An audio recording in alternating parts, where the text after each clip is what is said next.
Attribute number 7, worthy to be feared, part 3. Meditation number 28. The excruciating rod. Psalm 39, 1-3 and verse 10. I said, I will watch my ways and keep my tongue from sin. I will put a muzzle on my mouth as long as the wicked are in my presence. But when I was silent and still, it was to no good. My anguish increased. My heart grew hot within me. And as I meditated, the fire burned. Then I spoke with my tongue. Remove your scourge from me. I am overcome by the blow of your hand. What is wonderful about this attribute? God calls us to both fear Him and seek Him. We must be drawn to and thirst after the very one who is the most dangerous to us. We desire to draw near to the very one we fear because there are two parts to fearing God. Number 1, being afraid of chastisement, and number 2, enjoying nearness to Him so much that the prospect of jeopardizing that intimacy is terrifying. Tomorrow's meditation will focus on the second principle, but today we consider the sobering reality of God's excruciating rod. In times of mercy, we tend to think His scourge is no big deal. My mother has hanging on her wall a paint stick with a heart-shaped pillow on the end that says, Grandma's paddle. God is so patient with us and so merciful when we sin against Him that we can fall into thinking that the blows of His hand and discipline are like Grandma's paddle. After years of nothing but mercy and patience, it seems like His rod, if it ever did come, would be easily bearable. So we do not take the threat of chastisement seriously. At the moment of temptation, we think, I'll just do this, and then I'll take my lumps from God, like an older child who's no longer bothered by spankings. To have a proper fear of God, we must understand that His blows, rare as they are excruciating when they come. Nothing is more painful than God's displeasure expressed.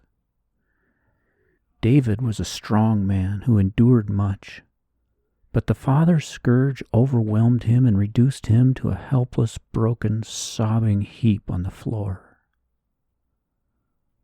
Psalm 39:10. Remove your scourge from me. I am overcome by the blow of your hand. You can escape other kinds of suffering through various means, if nothing else by distraction or sleep. But there is no running, no hiding, no mitigating, and no postponing the rod of the Lord. Malachi 1:4. Edom may say, though we have been crushed, we will rebuild the ruins. But this is what the Lord Almighty says, they may build, but I will demolish. Psalm 39:11-13. You rebuke and discipline men for their sin. You consume their wealth like a moth. Each man is but a breath. Selah. Hear my prayer, O Lord. Listen to my cry for help. Be not deaf to my weeping. For I dwell with you as an alien, a stranger, as all my fathers were. Look away from me, that I may rejoice again before I depart and am no more.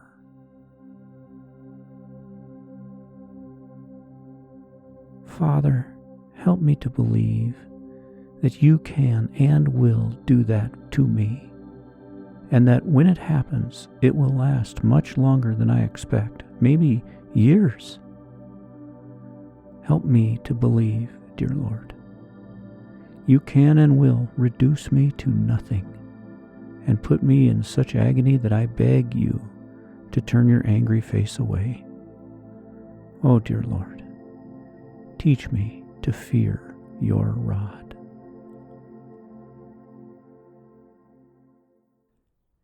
David's final request was for God to look away, to turn his angry face from him, that the clouds might clear and blue skies might return to his life. And at the same time, he's praying for God to listen, as David's hope was in God, verses 7 and 12. He wanted nothing more than to escape God's anger, but the only refuge he desired was God. The only refuge from God's anger is God's favor. There's absolutely no other escape anywhere in the universe. A little child whose father is angry might run away to his mother or a friend or some place where he thinks his father might not find him. But when our Heavenly Father is angry, there's only one place to run to escape, and that is right into his arms of love.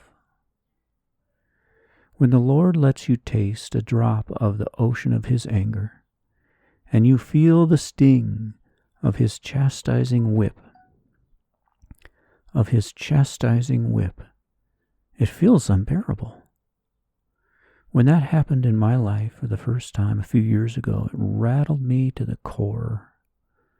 I didn't know that kind of pain existed, and I don't ever want to feel that whip again.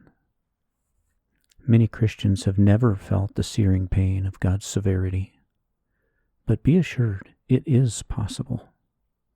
Provoke God enough, and it can happen. And that possibility should bring a deep sobriety to our lives and worship. What effect would it have on your heart if you were to consciously experience God's worthiness to be feared today?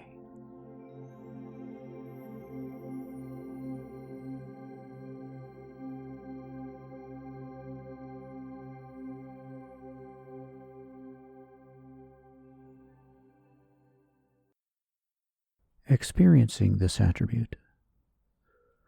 All of our sin is a result of the lack of the good kind of fear.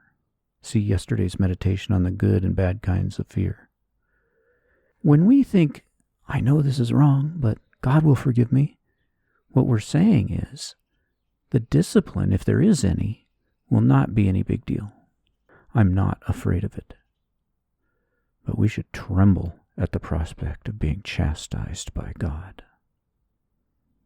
1 Corinthians 11:29-31. For anyone who eats and drinks without recognizing the body of the Lord eats and drinks judgment on himself. That is why so many among you are weak and sick, and a number of you have fallen asleep. But if we judged ourselves, we would not come under judgment. If God has shown you so much mercy that you find it difficult to really believe that severe judgment is a possibility, how do you convince your soul that it is indeed a possibility? Through His Word. Study what God has said about the severity with which He deals with sin. Study and memorize passages like Proverbs 15:10, Psalm 118:18, Hebrews 12:7 and 11, Proverbs 28:9, Jonah 2:8, and Hebrews 10:26-27. Every step taken away from God provokes God to chastise. The word in Hebrews 12:7 is literally whip us, and destroys intimacy with God, making His presence that much more difficult to experience.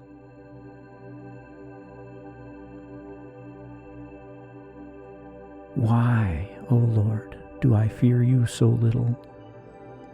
I would pay attention if it were a lesser threat like a bear or a lion or even a vicious dog. None of them can destroy both soul and body in hell. None of them can do me any real harm, but you can.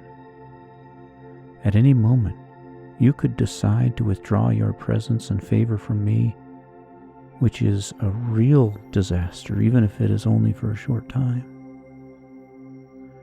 Lord, teach me to fear that, so I learn to fear your name. Remind me each time I begin to consider sinning against you, that at that moment I am in the presence of a threat far worse than a pack of vicious dogs. Lethal danger is right in my face, the danger of provoking your rod, interrupting fellowship with you, and forfeiting future grace. Think back to the most severe suffering you have ever endured.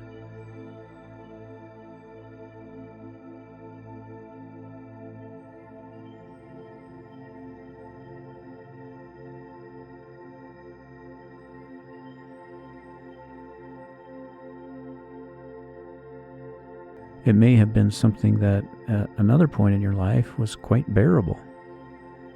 What makes a trial unbearable is when God removes his strengthening grace. If he removed a large enough portion of that strengthening grace, even the slightest trial would be unbearable.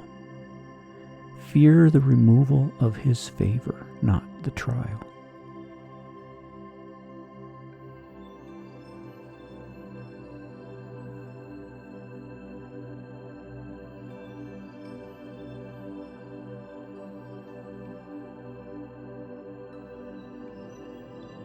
Promise to trust today. Proverbs 15:10. Stern discipline awaits him who leaves the path. He who hates correction will die.